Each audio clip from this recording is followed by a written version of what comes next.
بسم الله الرحمن الرحيم الحمد لله رب العالمين بارئ الخلائق أجمعين والعاقبة لأهل التقوى واليقين الصلاة والسلام على سید الانبیاء والمرسلین سیدنا و مولانا ابی القاسم محمد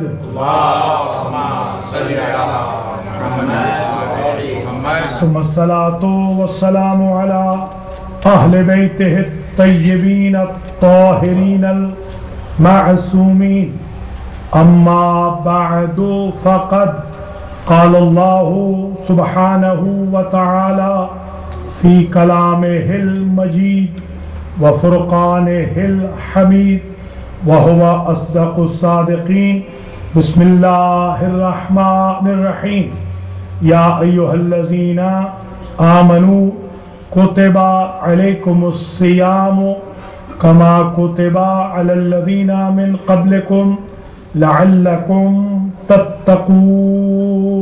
Salam.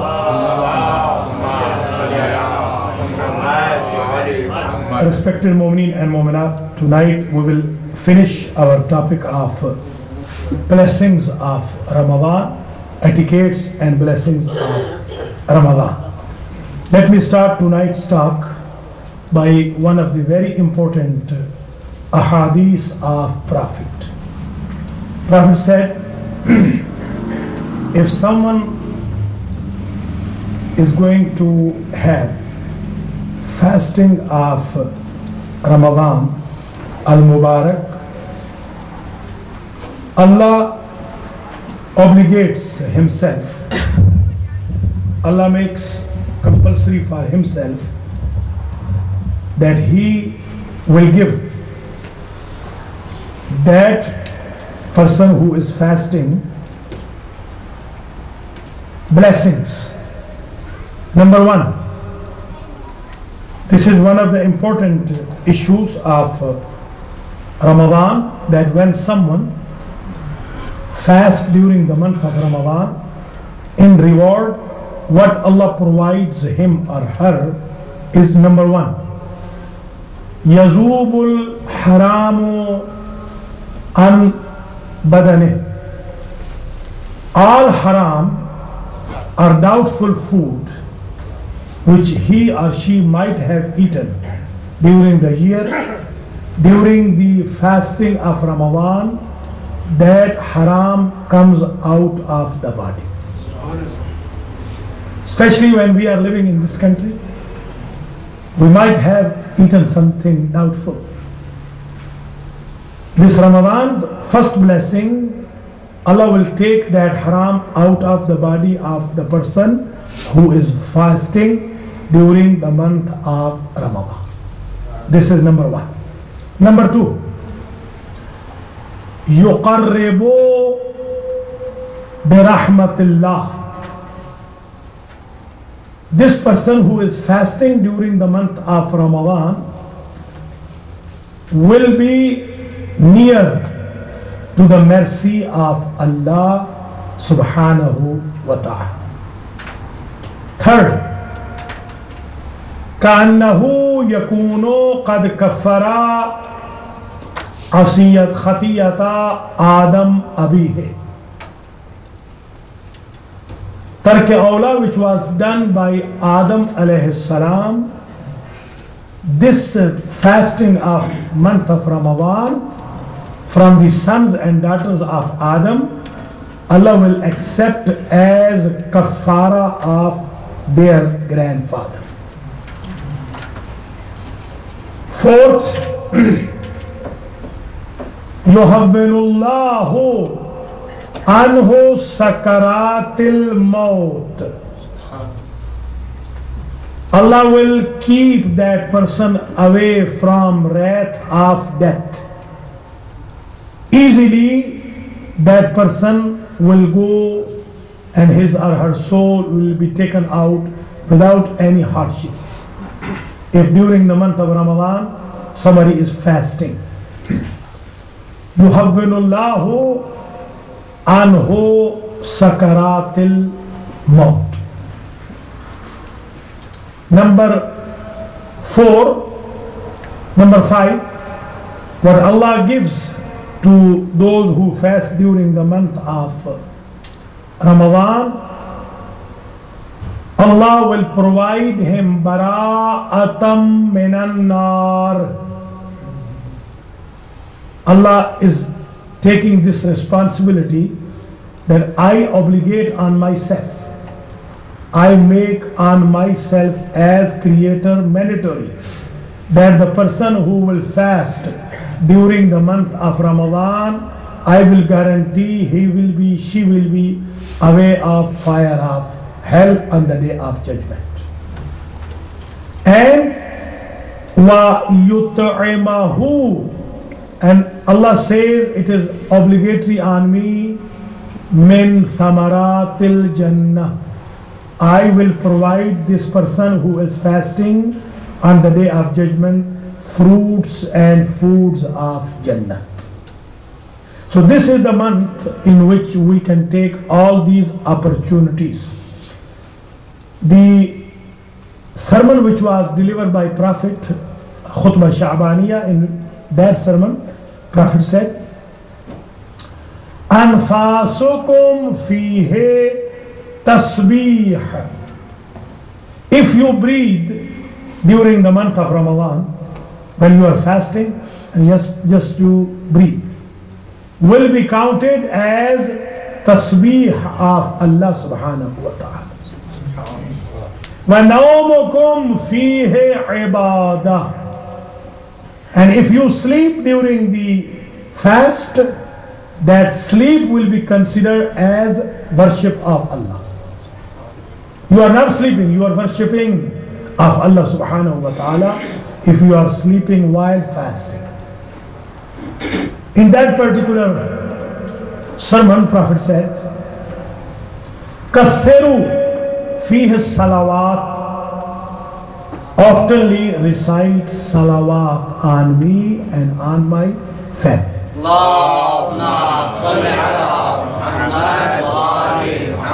Prophet said, Du'aukum fihi mustajab, amalukum fihi maqbool, du'aukum fihi mustajab. Each and every action you will do during the fast of Ramadan will be accepted, and the dua, whatever demand you will ask from Allah, will be supplied during the month of Ramadan. And Prophet says, if you offer one mandatory prayer or mandatory duty, any duty which is due on you, will be considered as 70 faridah during the month of Ramadan. Offering one dhuhr will be written 70 dhuhr. Offering one asr will be written 70 asr. And if someone breaks the fast by dates, which usually you have, Prophet says the reward of wajib prayer will be multiplied and will be equal to 400 fariza. If you offer your Isha prayer while you break your fast by dates, Prophet says this Isha prayer will be written 400 Isha prayer, not only one Isha prayer. These are the mercies and blessing bounties of Allah subhanahu wa ta'ala for this particular month of Ramadan. It is recommended to recite 1000 times Suratul Qadr. If somebody can do each and every night, and 100 times Surat Ad-Dukhan, and it is highly recommended to do istighfar, astaghfirullah rabbi wa atubu ilayh, because this is guarantee that all the sins will be forgiven due to this demand of istighfar. Astaghfirullah Rabbi wa atubu ilayh. Let me tell you one istighfar which is very important for the sustenance. Usually the people, they complain, we have less money, we want to become billionaire. There was a guy, let me tell a story to you, a young boy like these boys sitting here. He always used to ask me, Maulana, you have something I can become millionaire? It took 20 years. He could not become millionaire. You will be surprised. Last month, a deal came to me. There was one of son of my friends, late friend. He came to me. He said, Maulana, I have 3 million property and I am about to leave for Pakistan. I cannot live here anymore. So can you please give to someone this property? This boy, who is now man, he is married guy now. He was sitting there. I said, see, after 20 years, your prayer has been accepted. You take this. Now he is millionaire, alhamdulillah. So you can become millionaire, why not? But there are some tools to adapt. Particularly during the Sahar time of Ramadan, let me tell you. One Ismullah al-A'zam is Istighfarul Kabir. Al-Istighfarul Kabir. If you recite 100 times, Astaghfirullah alladhi la ilaha illa huwa al-hayyul qayyum ar-Rahmanur Rahim badi'us samawati wal ard min jami'i dhulmi wa jurmi wa israfi ala nafsi wa atubu ilayh. If you recite 100 times, Allah will make you wealthy. This is for your wealth. And particularly if you want to become multimillionaire, just offer this istighfar, recite this istighfar for just 400 times for 60 days. Within 60 days, all your loans will be paid off by the blessing of this istighfar al-kabir. And you will make good money. So this is also one of the things which we can share with you during the month of Ramadan, make you healthy and wealthy. Because you will be healthy due to Ramadan, you are giving break to stomach, and you will be wealthy due to the recitations of du'as, which are recommended during the month of Ramadan. Prophet said, in this particular khutbah Sha'baniyah, تحننوا على أيتام الناس يتحننوا على أيتامكم. O people, during this month of Ramadan, take care of the orphans. Allah will take care of your orphans if they are there. وَصِلُوا أَرْحَامَكُمْ. One of the etiquettes of month of Ramadan, if you are mad on one of the relatives, just have patch up during the month of Ramadan. Silu arham. O people, Ghuzu absarakum. Control your eyes.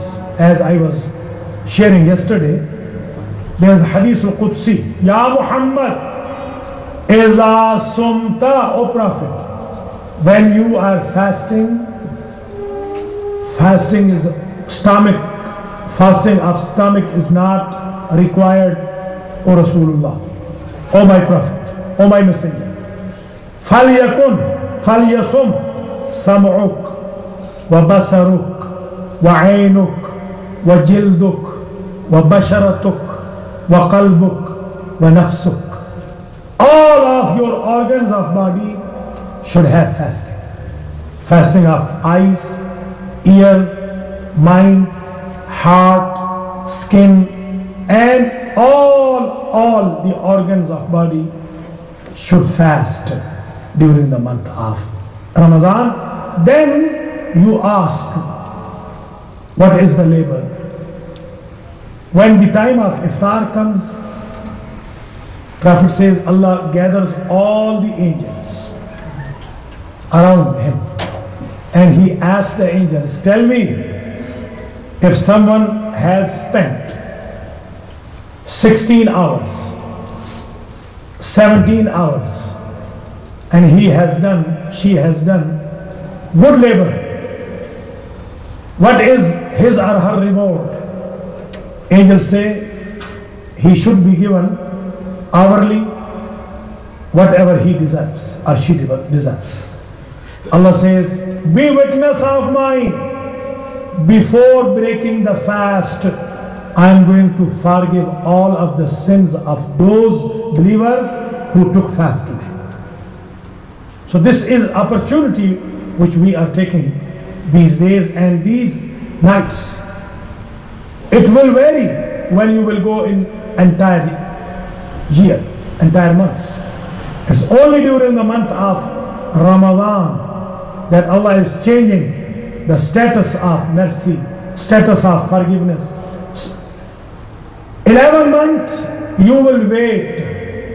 This is very important to learn. 11 months you will wait for Allah. In this month, Allah is waiting for you. This huge difference is during the month of Ramadan and other months. May Allah give me and you capability to ask Allah repentance, forgiveness. In this particular sermon, Prophet says, إِنَّ أَبْوَابَ الْجَنَّةِ مُفَتَّحَةٌ فَاسْأَلُوا اللَّهَ سُبْحَانَهُ وَتَعَالَى أَلَّا يُغَلِّقَهَا. O people, the doors of heaven, Jannat, paradise, are open, all and all. Inshallah, we'll start from tomorrow, immigration of Jannat, and we will fill the form tomorrow, day after tomorrow, 3 days in English. We'll fill the form, but let me share with you this ending remarks. The doors of Jannat are open during the month of Ramadan. Ask Allah to not close it during the other months. وَأَبْوَابَ النَّارِ مُغَلَّقَةٌ فَاسْأَلُوا اللَّهَ أَنْ لَا يَفْتَحَهَا. And the doors of Jahannam are closed these days and nights. Ask Allah to not open. وَالشَّيَاطِينَ مَغْلُولَةٌ. All the shayateen are arrested now. Shaitan is in jail. Shayateen are in prison during these nights and days. Ask Allah to not attack on you during entire year. So this month of Ramadan, which is alhamdulillah giving us opportunity to take bunch of mercy of Allah, to take bunch of bounties of God, is inviting us toward virtue and piety. Prophet says, whoever man hassana khulqahu marra ala sirat yawma tazillu al-aqdam. If someone during the month of Ramadan will evaluate his or her ethical values, show good morality to the people, will pass from bridge of Sirat on the day of judgment. When the people will fall down, he or she will pass like electricity. He will go, she will go. There will be no obstacle on the day of judgment. 6 things I mentioned in the hadith which I told you in the early talk, and 1/7 thing which was left, let me tell you. Allah obligates on himself whoever will be hungry and thirsty during the month of Ramadan, on the day of judgment he will have al-bara'at min al-ju' wal-'atash yawm al-qiyamah. There will be no hunger and thirst for him or her on the day of judgment. Please try to make this Ramadan a role model for yourself and for community.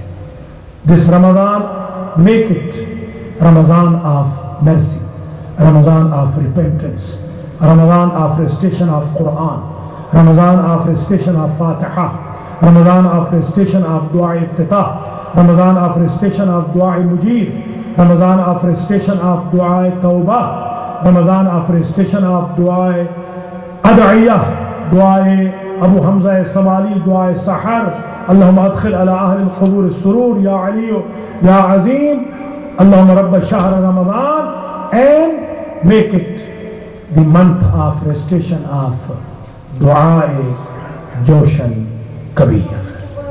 Inshallah, Allah will forgive us and Allah will shower bounties and blessings upon us. Thank you very much. وَمَا عَلَيْنَا إِلَّا الْبَلَاغُ.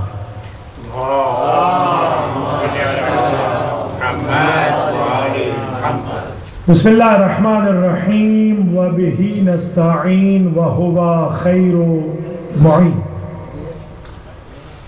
مومن مومنات، کل کی گفتگو میں نے حقوق اولاد کی بابت کچھ گزارشات پیش کی تھی اور آج 30 منٹس میں یہ عنوان اختتام پذیر ہو جائے گا، اور کل انشاءاللہ نئے عنوان کے ساتھ اردو میں اور امیگریشن آف جنت کے ساتھ انگلش میں پھر آپ کی خدمت میں حاضر ہوں گے. آج کا جو باقی ماندہ عنوان ہے اس کی ابتدا میں اس جملے سے کرنا چاہ رہا ہوں کہ حقوق اولاد میں ہمارے امام جعفر صادق سلام اللہ علیہ نے ارشاد فرمایا کہ جب بچہ یا بچی 3 سال کے ہو جائیں، 3 سال، تو ان کو لا الہ الا اللہ یاد کراؤ. جب 3 سال کچھ مہینے کے ہوں تو ان کو محمد الرسول اللہ یاد کراؤ. جب 4 سال پہ پہنچے تو ان کو علی ولی اللہ اور درود یاد کراؤ. ہمارے ہاں عموماً آج کل 40 سال کے بچے ہو گئے، ابھی تک بیچاروں کی نماز ٹھیک نہیں. بلکہ میں نے ابھی ایک بچہ دیکھا ہے 86 سال کا، اس نے پچھلے ہفتے مجھ سے نماز ٹھیک کروائی. اب تک نماز ان کی ہی ٹھیک نہیں. وہ معلم بھی بنے ہوئے تھے کسی انسٹیٹیوٹ کے، نماز پڑھا رہے ہیں، کسی ادارے کے امام صاحب ہیں، اور کلمہ طیبہ بھی نہیں آتا، کلمہ شہادت بھی نہیں آتا، نماز بھی ٹھیک نہیں، یاسین بھی ٹھیک نہیں، اور کوئی چیز ٹھیک نہیں، بس وہ خود ٹھیک ہے. اس لیے میں آج حقوق اولاد کے اس دوسرے سیشن میں اپنے تمام بھائی بہنوں کی خدمت میں یہ گزارش کروں گا کہ وہ اپنے بچوں کو تعلیم نماز، تعلیم کلمہ، تعلیم دین، تعلیم قرآن دیتے وقت خود سے بھی غافل نہ ہو اور اولاد سے بھی غافل نہ ہو. ہمارے امام علیہ السلام کا یہ جملہ بتاتا ہے کہ 3 سال سے ہم نے بچوں کو دین کی تعلیم سکھانی ہے. بلکہ یہ تو امام نے پریکٹیکلی بات فرمائی ہے. اصولاً تو دیکھا جائے تو اطلبوا العلم من المہد الی اللحد، علم حاصل کرو گہوارے سے لے کر قبر تک. گہوارے میں وہ کون سا علم ہے جو گہوارے میں دیا جاتا ہے؟ اگر جھولا جھلاتے وقت کانے لگا دیے جائیں تو بچہ سینما کا عاشق ہوگا، اور اس وقت اگر قرآن اور ذکر اہل بیت لگا دیا جائے تو وہ قرآن و اہل بیت کا عاشق ہوگا. اس لیے کہ تحت الشعور میں بچہ جب دنیا میں آتا ہے تو تحت الشعور میں اس کے تھوڑا سینس تو ہوتا ہی. دیکھیے بچہ ورنہ آتے ہی روتا نا، رونا بتاتا ہے کہ اس میں تھوڑا سا شعور تو ہے. آپ روتے کیوں ہیں؟ جب کوئی چیز کھو جائے، چھن جائے تو آپ روتے ہیں. ایکسٹریملی ویپنگ اس وقت ہوتی ہے، کرائنگ اس وقت ہوتی ہے جب آپ کی کوئی محبوب چیز چھن جائے. یہ بچہ یہ بچی جو آتے ہوئے رو رہے ہیں، ان سے کیا چھنا ہے؟ ان سے وہ پاک ماحول چھنا ہے، اس لیے رو رہے. کوئی بچہ مسکراتا ہوا نہیں آتا، کوئی بچہ ہنستا ہوا نہیں آتا، بچہ روتا ہوا آتا ہے، اس لیے کہ وہ اس ماحول کو اتنا پسند کر رہا تھا جہاں گناہ نہ تھا، مکروہ نہ تھا، جہاں پر تکلیف نہ تھی، دکھ نہ تھا، سردی گرمی کا احساس نہ تھا، خیر و شر میں کوئی پرابلم نہ تھی. وہ اس ماحول میں آ کر روتا ہے کیونکہ اس نے اس ماحول کو کھو دیا ہے. تحت شعور میں اسے اتنی تمیز ہے کہ وہ ماحول میرے لیے ٹھیک تھا، یہ ماحول میرے لیے ٹھیک نہیں. اللہ کی ذات نے حقوق اولاد سے پہلے جو حق خود ادا کیا وہ یہ کیا کہ ماں باپ سے کہا کہ اپنے اس بچے یا بچی کے کان میں اذان بھی کہہ دو، اقامت بھی کہہ دو، تاکہ اس بچے کو احساس ہو جائے کہ یہ کوئی بعد المشرقین نہیں ہے، وہاں کا ماحول یہاں بھی بن سکتا ہے اگر اذان سے رابطہ رہے، اقامت سے رابطہ رہے، نماز کی تیاری. اس لیے اس بچے کو ابتدا میں دیکھیے اذان بھی کہی جا رہی ہے اور اقامت بھی سنائی جا رہی ہے.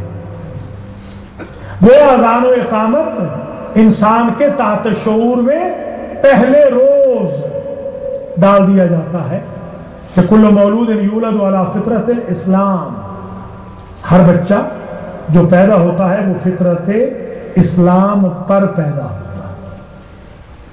بچہ ہندو کے گھر پیدا ہو تو بھی مسلمان ہے، توجہ فرمائیے.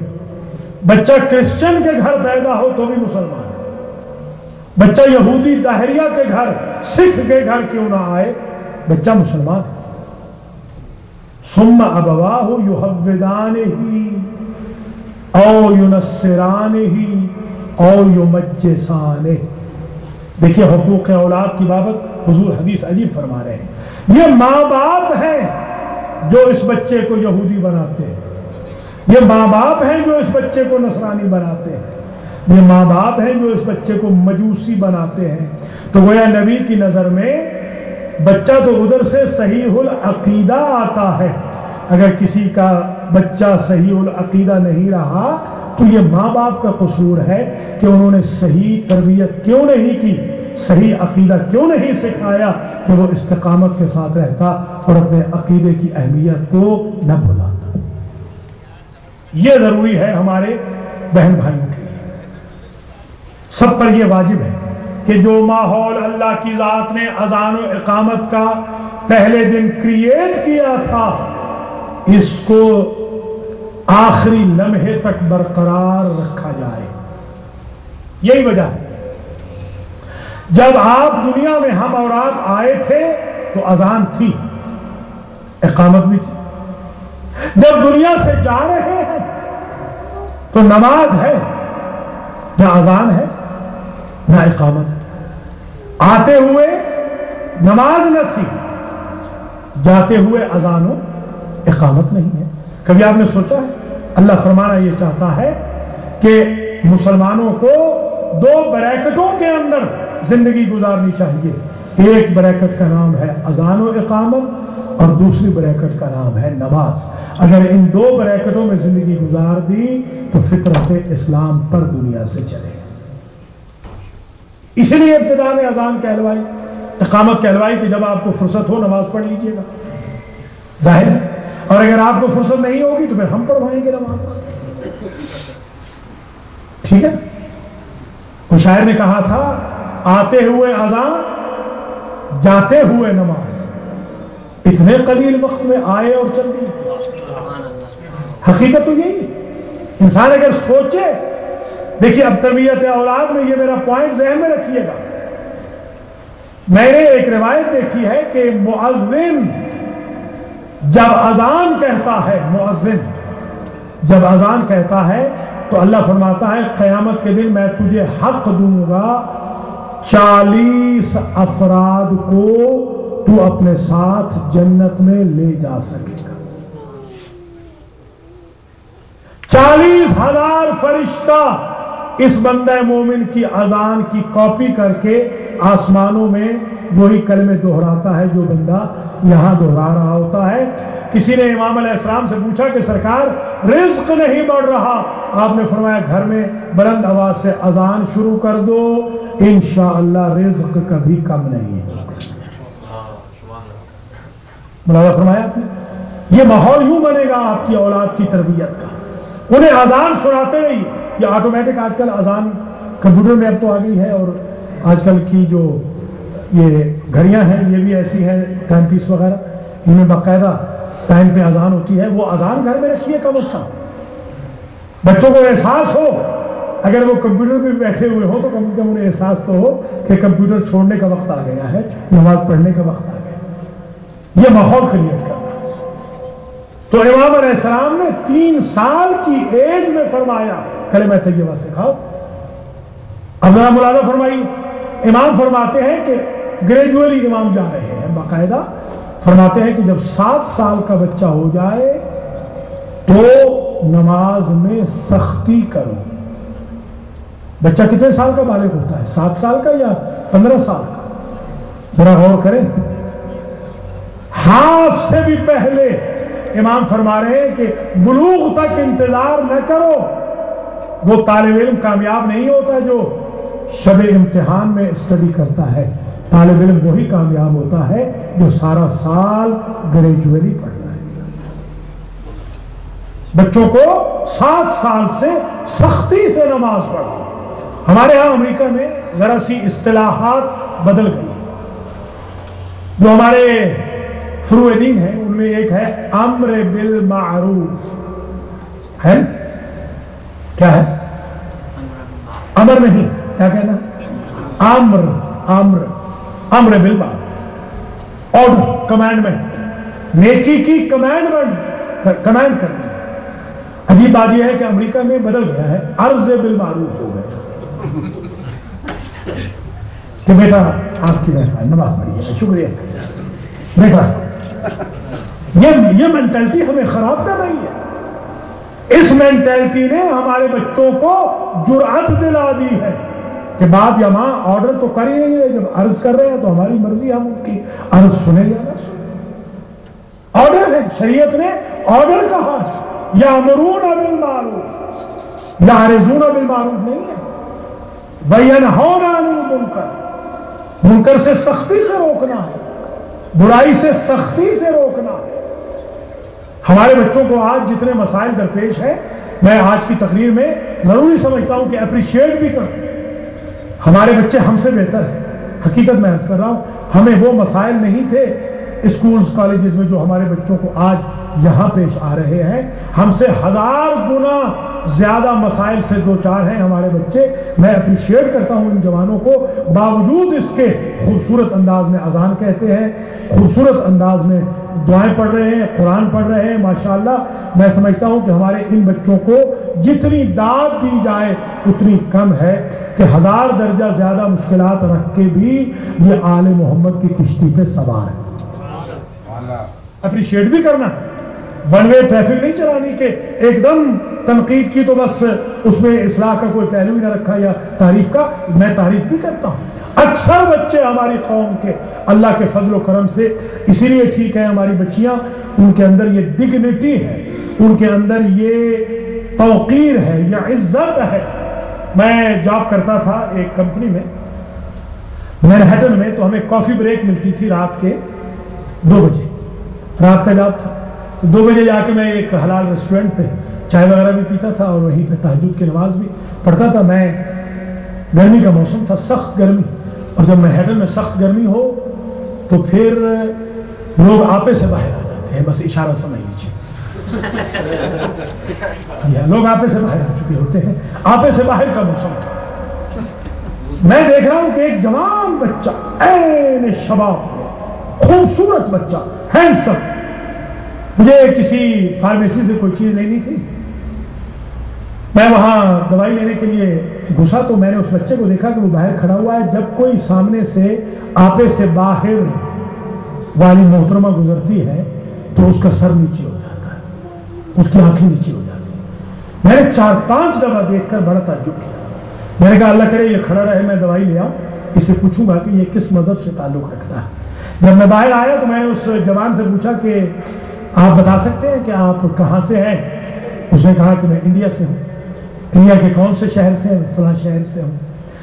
کہنے لگے کیوں؟ آپ نے پوچھا کیوں؟ میں نے کہا اس لیے پوچھا ہے کہ جب یہاں سے آپے سے باہر بیوٹی گزر رہی تھی تو میں دیکھ رہا تھا کہ آپ کی آنکھیں نیچے ہو رہی تھیں.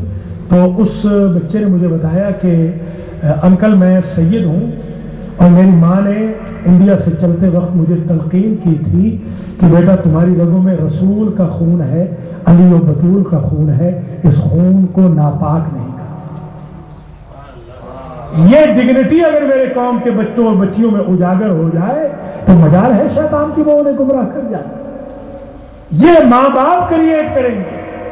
اگر ماں باپ خود ہی اپالوجیٹک ہوں گے, ڈھیلے ویلے عقیدے کے کہ پتہ نہیں اہل بیت ہماری بات کو مانتے بھی ہیں کہ نہیں, اگر آپ ہی ایسے ڈھیلے ہوں گے تو بچوں تک عقیدے کیسے پہنچے؟ آپ کو اسٹرانگ ہونا ہے عقائد میں, آپ کو عمل میں خود ایک نمونہ بننا ہے.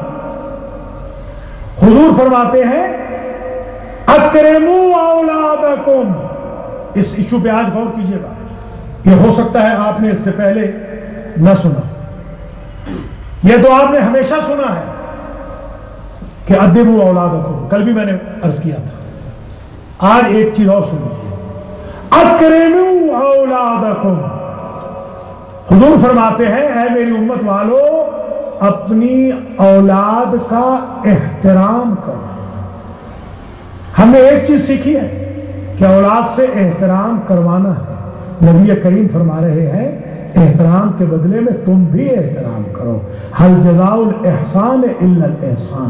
تم ان کی فیلنگز کا احترام کرو وہ تمہارے احساسات کی توقیر کریں. یہ بڑی انہونی سی بات لگ رہی ہوگی آپ کو. میں نے بھی جب پہلے حدیث پڑھی تو میرے لیے بھی بڑی عجیب بات تھی کہ ہم ریسپیکٹ کرائیں اولاد سے یا ریسپیکٹ کریں. نبی فرما رہے نہیں, اکرموا اولادکم, تم بھی اپنی اولاد کی ریسپیکٹ کرو.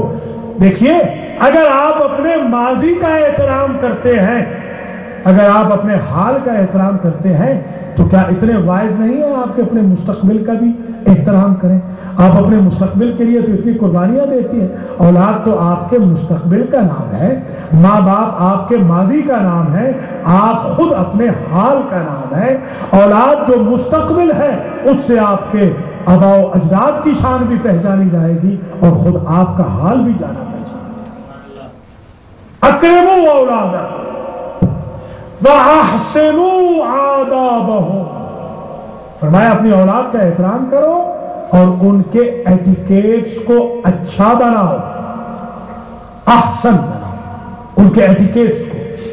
یہ آپ ماشاءاللہ ہائیجینکلی ویل آف ہیں. بچوں کو سمجھایا ہے آپ نے کہ بیٹا کسی محفل میں آپ نے بیٹھ کر کان میں, ناک میں, منہ میں انگلی نہیں ڈالنی, کسی جگہ بیٹھ کر آپ نے پاؤں نہیں پھیلانے, ادب سے بیٹھنا ہے, چلنا ہے تو احترام سے چلنا ہے. آپ نے یہ سب کچھ فزیکلی سکھایا ہے اولاد کو. میری بہنیں سکھاتی ہیں بچوں کو جو ڈرائیو کرنے لگتے ہیں کہ ریڈ لائٹس پہ رک جانا ہے, اسٹاپ سائن پہ رک کے دیکھ کے جانا ہے, ایلڈ پہ بھی رک کے جانا ہے. بیٹا ذرا دیکھنا ہے لین بدلتے وقت باقاعدہ صرف مرر کے اوپر ہی اعتماد نہیں کرنا بلکہ آپ نے مڑ کے دیکھنا بھی ہے کہ کسی بلائنڈ سپاٹ سے کہیں خدا نہ خواستہ گاڑی آ کے آپ کو ہٹ نہ کر دے. آپ فزیکلی میری بہنیں میرے بھائی یہ سب کچھ سکھا رہے ہیں یا نہیں سکھا رہے ہیں؟ یہ سکھا رہے ہیں اپنے لین میں چلنا ہے, دوسرے کی لین میں نہیں جانا ورنہ وہ کرش کر دے گا. تو کاش اسپرچولی بھی اتنا ہم اپنی اولاد کو سکھا دیں کہ جس طرح گاڑی ڈرائیو کرتے وقت اپنی لین نہیں بدلتے اسی طرح دین کے امور میں بھی دوسرے کی آبرو پر ہاتھ نہیں ڈالنا. اگر ہم یہ سکھا دیں کہ جو اسلام کی ریڈ لائٹس ہیں یعنی گناہان کبیرہ ہیں ان پہ رک جانا ہے, جب تک گرین لائٹ نہ ہو آگے نہیں جانا, تو ہمارے بچے خود بخود سمجھیں گے. ہم فزیکلی تو بڑا خرچ کر رہے ہیں، ہم نے میڈیکل انشورنس بھی لے رکھی ہے بچوں کے لیے کہ ہمارے لال ہیں، فنا ہونے والے بدن کے لیے ہم ڈاکٹر کا بھی خیال کرتے ہیں، اچھے سے اچھا فزیشین بھی تلاش کرتے ہیں، میڈیکل انشورنس بھی تلاش کرتے ہیں، بچوں کے لیے غلط دوائی بھی نہیں لے آتے، مگر اسپرچولی ایویلویشن کے لیے جو لولا لنگڑا مولانا مل گیا اسی کو ہم نے آگے کھڑا کر دیا، اسی کو ممبر پہ بٹھا دیا، جو دوائی غلط سلط مل گئی وہی ہم نے استعمال کر لی۔ آپ جتنا خیال فزیکل نیڈز کا کرتے ہیں اس سے زیادہ اسپرچول نیڈز کا کریں، بدن میں فنا ہو جانا ہے اور نفس میں قیامت تک باقی ہے۔ بچوں کی جو نیڈز ہیں ان کا خیال رکھیے۔ دودھ تو آپ لا رہے ہیں، کبھی آپ نے اس میں غفلت نہیں برتی، کبھی آپ ایکسپائر ڈیٹ کا دودھ نہیں لائیں گے، ہے نا؟ کبھی آپ بچوں کے لیے وہ ڈائٹ نہیں لائیں گے، فوڈ نہیں لائیں گے جس کی ڈیٹ گزر چکی ہو، مگر دین کے امور میں آپ ڈیٹ کا خیال ہی نہیں رکھ رہے، تاریخ کا خیال ہی نہیں آپ کو کہ مبارک ہے، منحوس ہے، اچھی ہے، بری ہے۔ وہاں آپ کو خیال ہے کہ کہیں بچے کا اسٹامک خراب نہ ہو جائے، یہاں آپ کو خیال نہیں ہے کہ کہیں بچے کا نفس خراب نہ ہو جائے اور بچہ کہیں کل اسپرچولی بیمار نہ ہو جائے۔ آپ اگر بچہ فزیکلی بیمار ہوتا ہے تو آپ ٹریٹمنٹ کرتے ہیں کہ نہیں کرتے؟ بلڈ ٹیسٹ کراتے ہیں نہیں کراتے؟ آپ لیب میں لے جاتے ہیں کہ نہیں لے جاتے؟ اگر لیبارٹری والا کہہ دے کہ خدا نہ کرے آپ کے بچے کو ٹائیفائڈ ہے تو آپ اس سے لڑتے تو نہیں ہیں؟ آپ نے کبھی جھگڑا تو نہیں کیا لیب والے سے کہ آپ کی لیب میں ہمارا یہ رزلٹ کیوں نکل آیا؟ اگر آپ فزیکلی نہیں لڑتے تو اگر رمضان مبارک میں تقویٰ کی لیبارٹری ہے، امام بارگاہ اور مسجد، اور محرم میں ایمان کی لیبارٹری ہے، اور یہاں سے کسی فزیشین کے قول و فعل سے آپ کو پتہ چل جائے کہ آپ یا آپ کا بچہ بیمار ہے تو اس عالم سے لڑنا نہیں چاہیے بلکہ میڈیسن یوز کرنی چاہیے تاکہ وہ بیماری بھاگ جائے۔ یہ ایٹیکیٹس ہیں اولاد کی تربیت کے۔ وَأَحْسِنُوا آدَابَهُ، آداب ان کے ایکسلنٹ بناؤ۔ یہ آپ کو یاد ہوگا آپ کے ہندوستان میں جب پاکستان نہیں بنا تھا تو اس وقت آپ کو معلوم ہے کہ اطالیق رکھے جاتے ہیں، یاد ہے آپ کو؟ بزرگوں کو تو پتہ ہی ہے، اطالیق رکھے جاتے تھے جو باقاعدہ کردار سازی کرتے تھے بچوں کی۔ آج آپ اطالیق تو نہیں رکھ سکتے، کم از کم سینٹرز میں اپنے بچوں کو لے کے آئیے۔ یہاں جو محمد و آل محمد کے نمائندے ممبر پہ بیٹھتے ہیں یہ آپ کے بچوں کے اطالیق ثابت ہوں گے۔ ان کے عادات و اطوار کی وجہ سے حلال محمد کا بھی پتہ چلے گا، حرام محمد کا بھی پتہ چلے گا۔ دو اہم نقطے اور سن لیجیے اور بس یہی آج کی گفتگو ختم کر رہا ہوں، اور کل انشاءاللہ بشرط زندگی اور لوگوں کو بھی مطلع فرما دیجیے۔ کل اور پرسوں 2 دن میں اہمیت نماز پر گفتگو کروں گا۔ نماز کتنی اہم ہے، نماز کسے کہتے ہیں، نماز کا حکم قرآن میں کتنی مرتبہ ہے، کل اردو کی جو تقریر ہوگی اور پرسوں آدھے گھنٹے کی اہمیت نماز۔ آج 2 امپورٹنٹ ایشوز میں نے ریز کرنے ہیں۔ ہمارے ہاں تربیت اولاد میں، حقوق اولاد کی ادائیگی میں کوتاہی کی ایک وجہ اور بھی ہے، اور وہ یہ ہے کہ میاں بیوی اپنے حقوق، ایک دوسرے کے حقوق کو سمجھتے نہیں۔ ہمارے ہاں بس دھکم پیر چلتی ہے، بس گاڑی چل رہی ہے ہماری۔ کبھی ہم نے بچوں کی شادی سے پہلے نہ انہیں یہ سکھایا ہے کہ میاں کے حقوق کیا ہے اور بیوی کے حقوق کیا ہے۔ حالانکہ یہ کورس ہونا چاہیے۔ ایران عراق میں آپ پوچھ لیجئے گا، باقاعدہ پہلے کلاس لینی ہوتی ہے، ڈپلومہ لینا ہوتا ہے، ڈپلومہ کے بعد شادی ہوتی ہے۔ کیا آپ کو پتا ہے کہ میٹرمونیل رائٹس کیا ہے، حقوق زن و شوہر کیا ہے؟ نہ شوہر اپنی بیوی کو سلیو گرل سمجھے اور نہ بیوی اپنے شوہر کو غلام سمجھے۔ الرجال قوامون علی النساء۔ ایک روز مولا علی گھر کا کام کر رہے ہیں اور رسول وارد ہوئے۔ توجہ سے یہ حدیث آج سن لیجیے۔ رسول نے کہا یا علی کیا کر رہے ہیں؟ کہا یا رسول اللہ آپ کی بیٹی اپنی زوجہ کی معاملت کر رہا ہوں کھانے پکانے۔ ہمارے ہاں تو یہ عیب شمار ہوتا ہے ظاہر ہے کہ ہم نے اپنا ایک دین بنا لیا ہے. ہمارے خاص طور پہ میں جہاں سے ہوں پنجاب میں، تو مر جائے شوہر کہ گھر کے کام کو ہاتھ لگے. وہ شوہر ہی کہے گا ہے کہ جو گھر، یہ بلی ہے یہ شوہر ہے، یہ اس قسم کے تانے دیے جاتے ہیں. حالانکہ یہ بالکل خلاف شریعت بات ہے. گھر کے امور میں مدد نہ کرنے سے حقوق اولاد کی ادائیگی میں کمی ہو جاتی ہے. جی ہاں، بالکل اسی طرح جس طرح آپ کی ارننگ میں اگر بیوی مدد کرنا چاہے تو کوئی حرج نہیں، وہ آپ کی مدد کرے، بے شک کرے. تو مولا علی مدد فرما رہے ہیں اپنی زوجہ کی.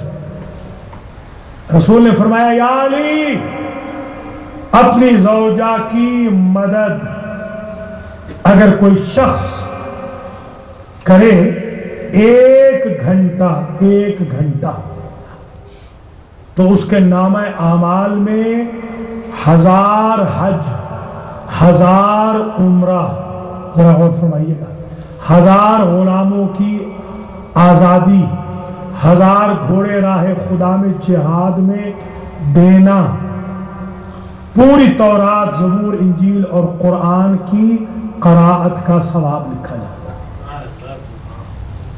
آپ کے لیے یہ بات بڑی عجیب لگ رہی ہوگی، اس لیے کہ ظاہر ہے ہم نے اپنا ایک مذہب بنا لیا ہے. خود ہم یہ نہیں سمجھتے کہ محمد و آل محمد کا مذہب کیا ہے، اسلام کیا ہے. دراصل اسلام تو یہ درس دے رہا ہے تاکہ خاتون کے پاس ٹائم ہو اور وہ بچوں کی تربیت کر سکے. یہ ایک ایشو، اس کو یہیں پہ، بہت طویل حدیث ہے، آج وقت نہیں اس حدیث کو پڑھا جائے. آخری بات یہ سمجھ لیجئے کہ الولد سر لابی، گھر سے جو بچہ نکلتا ہے وہ ریفلیکٹ کرتا ہے گھر کے کردار پر. گھر میں جو ماحول ہوتا ہے وہ باہر بچہ آ کے بتا دیتا ہے.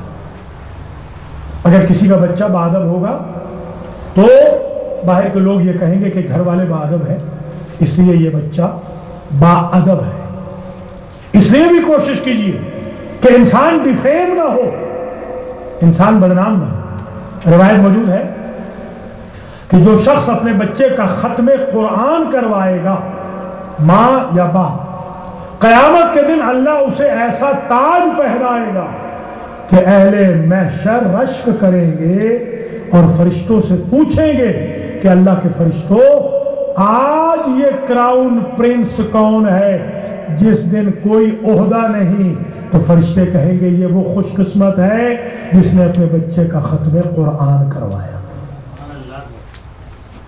یہ آپ نے حدیث تو 1000 مرتبہ سنی ہوگی کہ حضور کا گزر ہوا ہے قبرستان سے، قبر جل رہی تھی، کہا میرے اصحاب جلدی گزر جاؤ. واپس آئے تو رک گئے. اصحاب نے پوچھا سرکار اب قبر نہیں جل رہی؟ فرمایا اس کا ایک 5 سال کا بچہ تھا مرنے والے کا، آج اس نے محلے کے عالم کے پاس بیٹھ کر بسم اللہ الرحمن الرحیم کا درس پڑھا ہے. جب اس کے معصوم لبوں کی رحمان و رحیم کی صدا عرش الہی سے ٹکرائی تو اللہ نے فرشتوں سے کہا جس کا معصوم بچہ معصوم لبوں سے ہمیں رحمان بھی کہہ رہا ہے، رحیم بھی کہہ رہا ہے، اسے ہم عذاب میں کیسے مبتلا کریں. اللہ کہیں مجھے اور آپ کو توفیق دے، اپنے بچوں کی صحیح تربیت کرے، بچوں کے حقوق کو ادا کرے، اور اللہ ہماری بچیوں کے سروں پر چادر فاطمہ کا سایہ رکھے اور بچوں کے سروں پہ ولایت علی کا سایہ ہو. یا محمود بحق محمد، یا اعلی بحق علی، یا فاطر بحق فاطمہ، یا محسن بحق الحسن، یا قدیم الاحسان بحق الحسین وذریت الحسین سیما بقیت اللہ المنتظر. پروردگار اس توسل کو اپنی بارگاہ میں قبول فرما. آج سے جو افطار کے بانی رضا صاحب وغیرہ جتنے بھی ہیں اور کل والے افطار والے تمام افطار کے بانیوں کو جزائے خیر دے، زینبیہ کے بانیان کو جزائے خیر دے، زینبیہ کی انتظامیہ کو جزائے خیر دے، سننے پڑھنے والوں کو جزائے خیر مرحمت فرما. ہم سب کو رمضان کی برکتوں سے نواز دے، ہم سب کو حقوق اولاد کی توفیق دے، ہمارے بچوں کو حقوق والدین ادا کرنے کی توفیق عطا فرما، ہم سب کو مکمل دین سمجھنے کی توفیق عطا فرما، خاتمہ علی الخیر فرما، امام العصر کے ظہور میں تاجیل فرما. رحم اللہ من یقرأ الفاتحہ.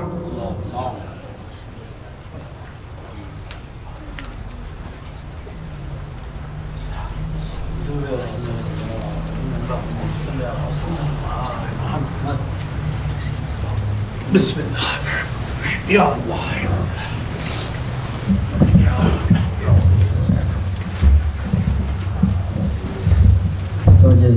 الصلاة والسلام عليك يا نبي الله، السلام عليك يا رسول الله، السلام على صاحب السكينة، السلام على المدفون بالمدينة، السلام على المنصور المؤيد، السلام عليك يا أمير المؤمنين، يا قائد الغر المحجلين، يا حاكم يوم الدين، السلام عليك يا برعة رسول الله، سيدتي نساء العالمين، السلام عليك يا أم المؤمنين والمؤمنات خديجة الكبرى، السلام عليك يا أبا محمد حسن المجتبى، السلام عليك يا أبا عبد الله، وعلى الأرواح التي حلت بفنائك، عليكم مني جميعا سلام الله أبدا ما بقيت وبقي الليل والنهار، ولا جعله الله آخر العهد مني لزيارتكم. السلام على الحسين وعلى علي بن الحسين وعلى أولاد الحسين وعلى أصحاب الحسين، خصوصا سيدي ومولاي أبو الفضل العباس بن أمير المؤمنين، وأخواتك زينب وأم كلثوم، وبناتك رقية وسكينة. السلام على مولاي علي زين العابدين، السلام على مولاي محمد الباقر، السلام على مولاي جعفر الصادق، السلام على مولاي موسى الكاظم، السلام على مولاي غريب الغرباء بعيد المدى أيها السلطان يا علي بن موسى الرضا، وعلى أختك فاطمة المأسومة.